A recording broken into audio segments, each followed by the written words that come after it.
Hello मेरे प्यारे दोस्तों, मैं हूं आपका द एक्सप्लेनेड एंड आज मैं आपके सामने एक्सप्लेन करने आया हूं season 2 episode 3 of Mash muscle and magic. पिछले एपिसोड में हमने देखा था कि मैश अपने दोस्तों के साथ अपने घर आ गया था और उस चश्मिश वाले डिवाइन विजनरी के कहने पे ओरका हाउस के लीडर मैश के घर के तरफ जा रहे होते हैं ताकि वो मैश को डिवाइन विजनरीज के एग्जाम्स से रोक पाए, पर उसी समय उसे रोक देता है the divine visionary rain AIIMS. अब रेन एम्स और ओरका हाउस का लीडर आमने सामने थे और सवाल ये आता है कि जीतेगा कौन, the divine visionary rain AIIMS या वो ओरका हाउस का लीडर जो रेन एम्स को हरा देगा और मैश के घर पहुंच जाएगा। देखते हैं इस एपिसोड में, सीजन 2 एपिसोड 3। एपिसोड की शुरुआत में हमें तीनों हाउसेस के लीडर ओरका, एडलर और लेंग हाउस के लीडर्स के बारे में बताया जाता है। सबसे पहला हाउस लेंग हाउस जिसका लीडर होता है लॉर्ड एवल। दूसरा हाउस द ओरका हाउस जिसका लीडर होता है ये बंदा। और तीसरा हाउस होता है हमारे हीरोज के हाउस द एडलर हाउस। और सरप्राइजिंगली इस हाउस का लीडर होता है रेन एम्स जो कि एक डिवाइन विजनरी भी था। कट टू द सीन, हमें दिखाया जाता है स्पोर्ट्स का एक पास्ट इवेंट जहां ओरका हाउस के लीडर के बारे में बताया जाता है कि वो एक ऐसा स्पोर्ट इवेंट था जिसमें 13 to 15 के एज के बच्चों ने पार्टिसिपेट किया था।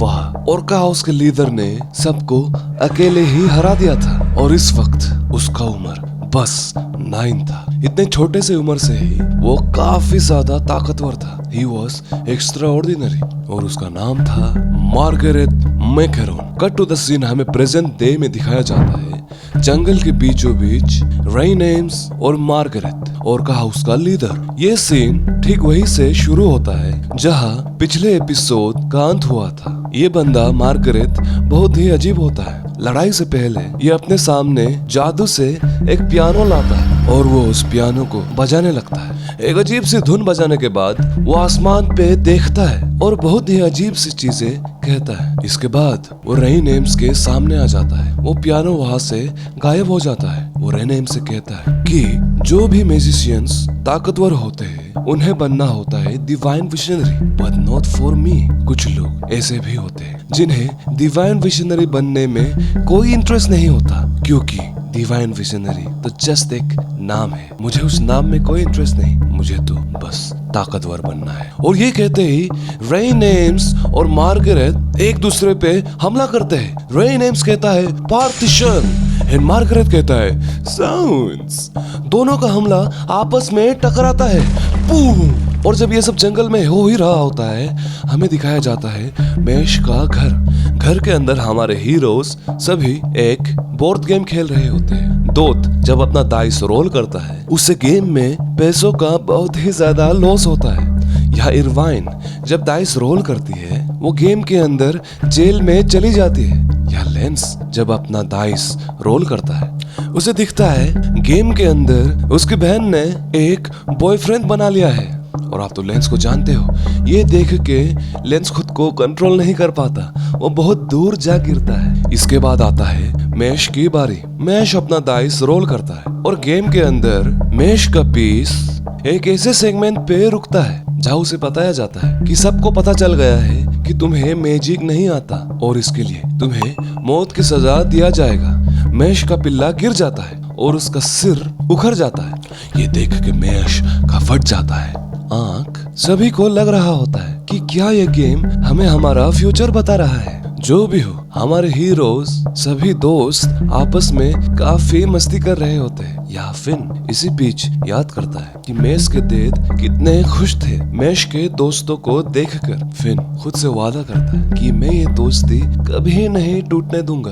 कट टू द सीन, हमें जंगल का सीन दिखाया जाता है। यह एक भयानक लड़ाई चल रहा होता है। रेन एम्स फिर से एक स्पेल कास्ट करता है पार्टीशन, जिससे बहुत सारे तलवार मार्गरेट के तरफ बढ़ जाते हैं। पर मार्गरेट भी एक स्पेल कास्ट करता है। वो कहता है शिवर साउंड्स, जिससे क्या होता है कि बहुत सारे मैजिकल म्यूजिकल नोट्स मार्गरेट के वॉन्ड से निकल के रेन एम्स के तलवारों को एक एक करके तोड़ देते हैं उसके बाद मार्गरेट एक खतरनाक स्पेल कास्ट करता है, हाउलिंग साउंड्स। इससे बहुत सारे मैजिकल नोट्स रेन एम्स के ऊपर आके रुक जाते हैं और ये सब पावर कर रहा होता है मार्गरेट का केक। मार्गरेट बताता है कि ये स्पेल काम कैसे करता है।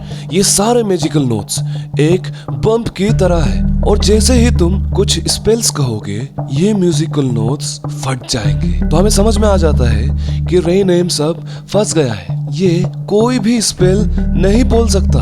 अगर ये बोलेगा तो इस सारे मैजिकल नोट्स बहुत ही जोरों के धूमधाम से फट जाएंगे। इसके बाद मार्गरेट रेन एम्स को लेक्चर करना शुरू करता है। वो रेन एम्स से कहता है कि क्या तुम्हें पता है कि मुझे डिवाइन विजनरी क्यों नहीं बनना और मैं लाइफ में सिर्फ मस्ती ही क्यों करना चाहता हूँ। रेन एम्स चुपचाप सुन रहा होता है। मार्गरेट आगे कहता है कि दारू पीना, म्यूजिक, स्पोर्ट्स, गैम्बलिंग ये सारे ऐसी चीजें हैं जिसकी एक आदमी को जिंदा रहने के लिए कोई जरूरत नहीं, पर भी एक आदमी करता है। तुम्हें पता है क्यों? क्योंकि वो आदमी अपने लाइफ से बोर नहीं होना चाहता और अगर तुम एक बोरियत की जिंदगी जीते हो तो तुम मर जाओ, यही तुम्हारे लिए ठीक रहता है। मार्गरेट ये भी कहता है कि मैं अपने लाइफ में मस्ती को ढूंढते ढूंढते इतना बिजी हो चुका हूँ। तुम जैसे लोग इतने फ्री है कि अपने लाइफ को मस्ती से नहीं जी के दूसरों के लाइफ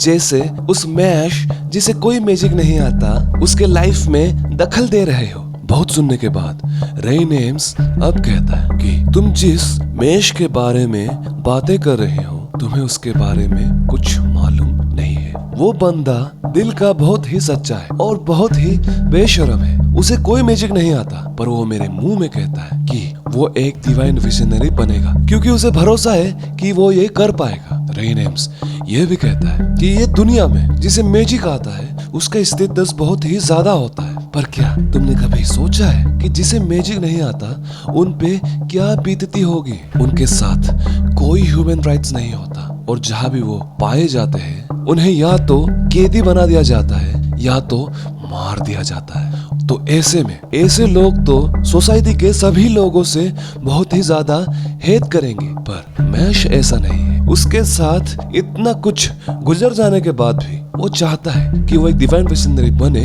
ताकि वो इस सोसाइटी को चेंज कर पाए, इस सोसाइटी के नजरिया को बदल पाए। और इसके लिए जितना मुझे मैश के बारे में मालूम है, मैश इसके लिए जरूर लड़ेगा और डिवाइन विजनरी हम सबको बन के दिखाएगा।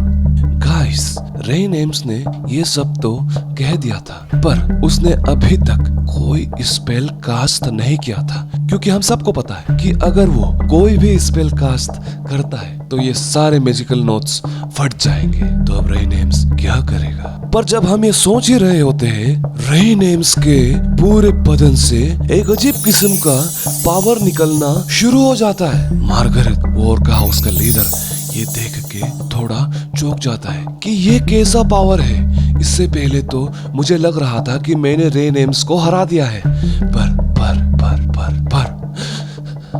कट टू द सीन हमें दिखाया जाता है हेडमास्टर का ऑफिस।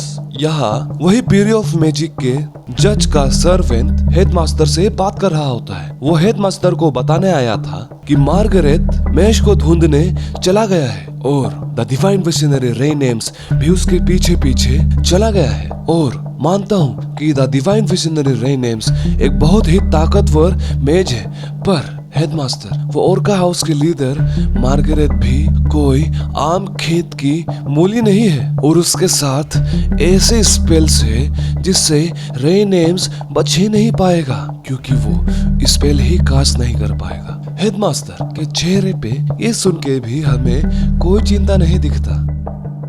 वो उस जज के सर्वेंट से पूछता है कि तुम्हें क्या लगता हमारे चेहरे पे ये मार्किंग्स क्या सिंबलाइज करते हैं?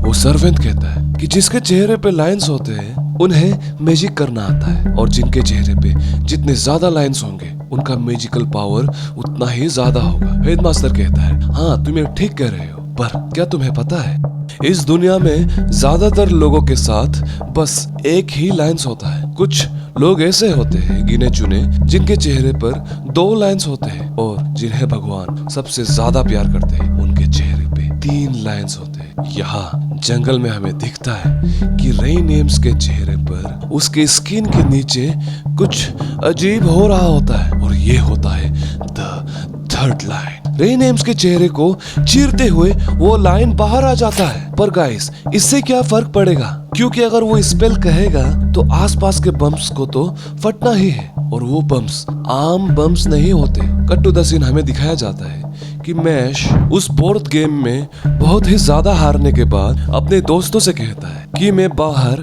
अपना माइंड फ्रेश करके आता हूँ। वो दरवाजे से निकलने के साथ साथ बहुत ही तेजी से दौड़ के जंगल में बहुत ही दूर आ जाता है। और जब हमें लग रहा था कि मैश ये इसलिए कर रहा है क्योंकि वो बहुत ही ज्यादा फ्रस्ट्रेटेड है, पर अपने जेब से एक बहुत ही बड़ा क्रीम बन निकालता है और हमें यह अब पता चलता है कि वो यहाँ इसलिए आया था क्योंकि उसे अपना क्रीम बन किसी को शेयर नहीं करना था। मैश के पीछे से कुछ आवाज आते हैं। वो जब पीछे देखता है, मैश भी रेन एम्स और मार्गरेट जहाँ लड़ रहे थे वहाँ पहुंच गया था। वो छुप के इस फाइट को देख रहा होता है। मार्गरेट देखता है कि रेन एम्स एक भी स्पेल कास्ट नहीं कर रहा है। रेन एम्स को स्पेल कास्ट करने में मजबूर करने के लिए मार्गरेट एक पैंतरा अपनाता है। वो एक अपना बहुत बड़ा स्पेल कास्ट करता है, साउंड्स ऑर्केस्ट्रा, और ये कहते ही उसके चेहरे भी बहुत सारे म्यूजिक इंस्ट्रूमेंट्स बजाने लगते हैं और बहुत सारे खतरनाक magical notes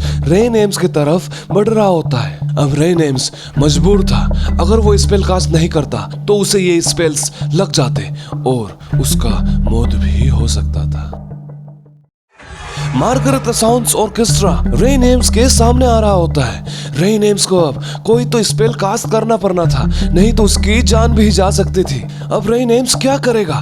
cut the scene हमें दिखाया जाता है प्रोफेसर का ऑफिस। वहाँ फिर से प्रोफेसर उस जज के सर्वेंट को कुछ बता रहा होता है। प्रोफेसर कहता है कि जिनके चेहरे पर 3 लाइन्स होते हैं वो एक दूसरे तरीके का मैजिक कर सकते हैं, जिन्हें हम कहते हैं द ट्रू फॉर्म। जिससे क्या होता है कि एक ट्रिपल लाइनर मैजिशियंस के अंदर वो मैजिकल पावर्स आ जाते हैं जो एक डबल लाइनर अपने सपने में भी नहीं सोच सकते। ये हम जंगल में देखते हैं कि रेन एम्स वही करता है। वो कहता है the true form summon Eris.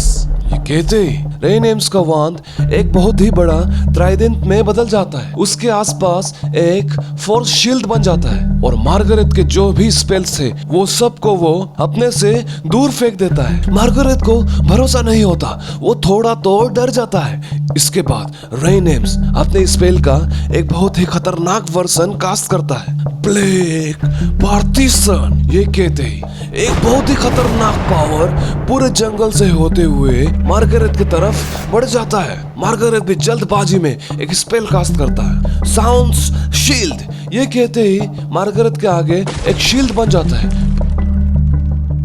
पर रेन एम्स का पावर इतना ज्यादा होता है कि मार्गरेट वहां से गायब हो जाता है। आगे एक बहुत बड़ा गड्ढा बन जाता है। मैश बाहर निकलता है और रेन एम्स से थैंक यू कहता है। रेन एम्स कहता है इसकी कोई जरूरत नहीं, मैं तो जंगल में रेबिट्स ढूंढ रहा था। कट टू द सीन हमें जंगल के कोने में दिखाया जाता है कि मार्गरेट को इतना ज्यादा कुछ नहीं हुआ था, पर उसके जो ट्विंस चेले थे वो बेहोश हो गए थे। वो अपने ट्विंस चेले को उठाकर वहां से जा रहा होता है। वो मन ही मन सोच रहा होता है कि मैं चाहता तो मैं भी अपना सेकेंड स्पेल कास्ट कर पाता। और गाइस, सेकेंड स्पेल आपको मालूम है कि कितना ज्यादा पावरफुल होता है, पर वो कहता है कि मैं सेकेंड स्पेल एक बहुत ही खास समय के लिए बचा के रख रहा हूँ and it was not worth it to cast it here. Guys, वो सेकेंड स्पेल कौन सा होगा आपके बारे में पता नहीं, पर मुझे तो देखने का काफी मन है। मार्गरेट के हाथों से खून बह रहा होता है और वो मुस्कुराते हुए उस खून को अपने लिप्स में पोंछ देता है। He is very creepy. Cut to the scene हमें दिखाया जाता है फिन का रूम। फिन काउंट कर रहा होता है कि उसके साथ 3 कॉइन्स है। बहुत ही जल्द डिवाइन विजनरीज का एग्जाम होने ही वाला होता है। फिन परेशान हो रहा होता है। और अगर आप लोग सोच रहे हैं कि फिन्स के साथ ये कॉइन्स कहाँ से आए, तो मैं आपको बता दूं कि हमारे हीरोज जब लेंग हाउस से जीते थे तो मैश ने पूरे कॉइन्स को अपने साथ नहीं रख के सबको 3-3 करके बांट दिया था। लेंस भी रूम में अकेले बैठ के अपने बहन की तस्वीर देख रहा होता है। उसे प्रॉमिस कर रहा होता है कि मैं डिवाइन विजनरी जैसे भी बन जाऊंगा। यहाँ दोत के रूम में हमें दिखता है कि दोत को नींद नहीं आ रहा होता है। उसकी आंख बीटल नट्स की तरह, तामुल की तरह हो जाता है। क्योंकि वो बहुत ज्यादा एक्साइटेड था, वो उठ जाता है और अपना सामान पैकिंग करना शुरू करता है। वो अपने बैग में बहुत सारे टिश्यू पेपर डाल देता है, पता नहीं क्यों। यहाँ हमें मैश और उसके पिताजी के बीच में एक इमोशनल सीन भी दिखाया जाता है, जहाँ मैश के पिता कह रहे होते हैं कि मैं एक अच्छा पिता नहीं हूँ। अब सबको पता चल गया है कि तुम्हें मैजिक यूज करना नहीं आता है ना। मैश कहता है, हाँ, अगर मैं एक अच्छा पिता होता तो मैं तुम्हें और भी अच्छी तरीका से इस दुनिया से छिपा पाता, जिससे तुम्हें कोई तकलीफ नहीं होती। मैश अपने देत के बातों को काटते हुए कहता है कि मैं खुश हूँ कि मेरे जिंदगी में मेरा एक देत है जो हर समय मेरे बारे में सोचता रहता है, मेरी फिक्र करता है और मुझे बहुत ही ज्यादा प्यार करता है। मैं खुश हूँ। ये सुनने के बाद मैश के देत मुस्कुराते हैं और कहते हैं, ऑल द बेस्ट बेटा, डिवाइन विजनरी तुम जरूर बन के आना। कट टू द सीन, हमें दिखाया जाता है द मैजिक स्कूल का स्पोर्ट्स ग्राउंड। गाइस, बहुत सारे दिन गुजर गए थे और आज था डिवाइन विजनरीज के एग्जाम का दिन। यहाँ हमें बताया जाता है कि डिवाइन विजनरीज बनने के लिए आपको 3 लेवल्स पार करना होता है। सबसे पहले लेवल में आपको कॉइन्स कलेक्ट करना होता है। दूसरे लेवल में आपको डिवाइन विजनरीज के एग्जाम्स देने पड़ते हैं और उसे पास करना पड़ता है। और गाइस, तीसरे लेवल में आपको डिवाइन विजनरीज के फाइनल एग्जाम्स को भी पास करना पड़ता है। इस एग्जाम्स में क्वालिफाई होने के लिए आपको पहले स्टेज में चाहिए होते हैं 5 गोल्ड कॉइन्स। पर इस बार क्योंकि इनोसेंट जीरोस आ गए थे तो उन्हें डिवाइन विजनरीज थोड़े जल्दी चाहिए थे, इसलिए उन्होंने इस बार 5 गोल्ड कॉइन्स के बदले बस 3 गोल्ड कॉइन्स क्वालिफाइंग के लिए रखे थे, जिसके कारण बहुत सारे लोग तीनों हाउसेस में से आते हैं। यहाँ मार्गरेट, जिसे इन एग्जाम्स में कोई इंटरेस्ट नहीं था, वो भी यहाँ 5 गोल्ड कॉइन्स के साथ एग्जाम देने के लिए आ जाता है। प्रोफेसर भी यही सोच रहा होता है। और अब अनाउंस होता है उस आखिरी डिवाइन विजनरी कंटेस्टेंट का, वो होता है मैश। उसके साथ सबसे ज्यादा गोल्ड कॉइन्स होता है भाई, 7 गोल्ड कॉइन्स। जब वो ग्राउंड की तरफ बढ़ रहा होता है, सामने आ जाता है वही चश्मिश डिवाइन विजनरी। वो मैश से कहता है कि तुम इसे जीत नहीं पाओगे और मैं ये इंश्योर करूंगा कि तुम इसे जीत ना पाओ। वो किस्म में मैश को डिमोटिवेट कर रहा होता है। मैश अपना शर्ट खोलता है और अपने मसल्स से बातें करना शुरू करता है। उसके मसल्स उसे मोटिवेट करते हैं और वो ड्रेस पहन के बाहर चला जाता है। जाते जाते वो उस चश्मिश वाले बंदे से कहता है कि मैं ये मैच जैसे भी जीतूंगा, मैं डिवाइन विजनरी बन जाऊंगा और उसके बाद मैं तुम्हारे लिए आऊंगा और मैं तुम्हारे साथ उस तरह लड़ूंगा जैसे कोई कल ना हो। ये कहते वो बाहर चला जाता है। वो जैसे ही बाहर आता है, मैश को देख के स्टेडियम के सारे लोग बू करना शुरू कर देते हैं, क्योंकि सबको पता चल गया था कि मैश को मैजिक करना नहीं आता। खैर, अब हमें दिखाया जाता है पूरे 12 कंटेस्टेंट्स डिवाइन विजनरी बनने के लिए। और यहाँ हमें लॉर्ड एबल, एबिस और लेंग हाउस के कोई भी एलाइड मेंबर्स नहीं दिखते। और ये इसीलिए होता है क्योंकि पहले सीजन में ये सब अपने सारे कॉइन्स एडलर हाउस से हार गए थे। और अब शुरू होता है द टूर्नामेंट। इस टेस्ट के एंकर पूरे क्राउड को बताती है कि इस अगले टेस्ट में बहुत सारे लोग एलिमिनेट हो जाएंगे और इस टेस्ट का नाम हम रखेंगे डेड और अलाइव। एक खूंखार जंगल के अंदर से आप सबको निकलना होगा और निकलने के लिए आपको चाहिए होगा एक चाबी, और ये चाबी होगा एक मछली के पेट के अंदर, जिसे बस आप मैजिक स्पेल से ही निकाल पाएंगे। मुझे पता है ये बात सुन के आप भी वही सोच रहे हो जो मैं सोच रहा हूँ। और जब हमें लग रहा होता है कि शायद ये इतना भी मुश्किल नहीं होगा, वो एंकर फिर से सबको बताती है कि जब आप सब लोग चाबी ढूंढ रहे होंगे तब आपके पीछे 3 बड़े बड़े मॉन्स्टर्स आपको ढूंढ रहे होंगे, और अगर आप मिल जाओ तो वो आपको मार देंगे। और गाइस, इसी तरह हो जाता है इस एपिसोड का अंत। अगले एपिसोड के लिए मुझे मैश, लेंस और दोत की इतनी फिक्र नहीं है जितना मुझे फिन के लिए फिक्र हो रहा है। उसने आज तक एक भी फाइट नहीं लड़ा था। तो अगले एपिसोड में होगा हमारे प्यारे फिन का असली टेस्ट। और अगर आपको वो देखना है तो आपको करना होगा इस चैनल को सब्सक्राइब और दबाना होगा उस नोटिफिकेशंस बेल को, ताकि जब मैं वीडियो अपलोड करूं तो नोटिफिकेशंस आप तक पहुंच जाए और वीडियो आप सबसे पहले देखें। या तो वरना अगर मैं वीडियो अपलोड कर भी दूं तब भी आपको पता नहीं चलेगा YouTube एल्गोरिथम के कारण। So thank you guys again for watching the video. मेरा नाम है the explained it and I will see you tomorrow. Bye bye.